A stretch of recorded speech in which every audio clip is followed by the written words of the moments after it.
వీక్షకులకు నమస్కారం. అందమైన బట్టలు వేసుకోవాలని ఎవరికి ఉండదు.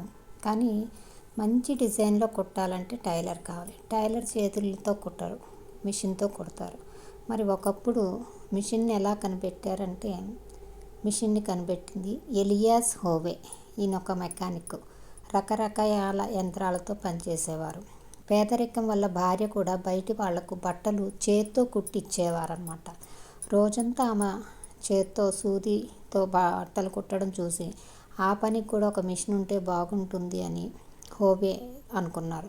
తానే తయారు చేయడానికి మొదలుపెట్టారు ప్రయత్నాలు అంతకుముందు కూడా కొందరు ఇలాంటి ప్రయత్నాలు చేశారు కానీ విజయం సాధించలేదు.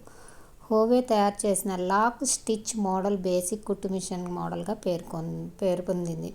ఇప్పటికీ కుట్టు మిషన్లో 3 ప్రధాన భాగాలు ఉంటాయి. సూది మొన దగ్గరే రంధ్రం ఉండటం, కింద ఇంకో దారాన్ని పంపించే షటిలు, దారం ఆటోమేటిక్గా రావడం హోవే చలవే. అసలు సూదికి దారం ఎక్కించే రంధ్రం ఎక్కడ ఉండాలన్నది తెలుసుకోవడానికి అతను చాలా శ్రమపడ్డాడు. ఏం చేయాలో తోచక విసిగిపోతున్న క్రమంలో అతనికి ఒక కల వచ్చిందట.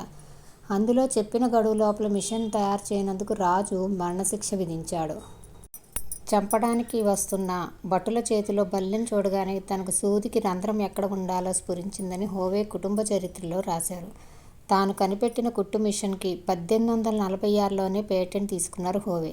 చేత్తో కుడితే పట్టేదానికన్నా 5వ వంతు తక్కువ సమయంలో ఈ మిషన్తో దుస్తులు కుట్టవచ్చని నిరూపించాడు. కానీ దాన్ని అమ్మడంలో మాత్రం అతడు విజయం సాధించలేకపోయాడు. బతుకు తెరువు కోసం వేరే పనులు చేస్తూ తన తిప్పలు తాను పడుతుండగా ఇతరులు తన మోడల్ ఆధారంగా కుట్టు మిషన్ తయారు చేసి అమ్మడాన్ని చూశాడు. అలా అమ్ముతున్న వారిలో ఐజాక్ సింగర్ ఒక్కరు. తనకి పేటెంట్ ఉన్న బట్టి వారి మీద కేసు పెట్టి గెలిచాడు హోవే. అందరి నుంచి పెద్ద మొత్తం పరిహారం పొందగలిగాడు. అలా 48 ఏళ్ల వయసులో చిన్న జీవితంలో చాలా కాలం పేదరికంతో పోరాటాలతోనే గడిపి చివరి దశలో కోటీశ్వరుడయ్యాడు హోవే.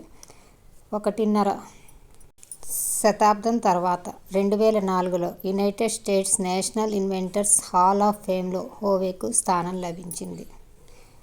ఈ వీడియో నచ్చితే తప్పకుండా లైక్ చేయండి, షేర్ చేయండి, ఫాలో అండి, సబ్స్క్రైబ్ చేయండి. ధన్యవాదాలు. నమస్కారం.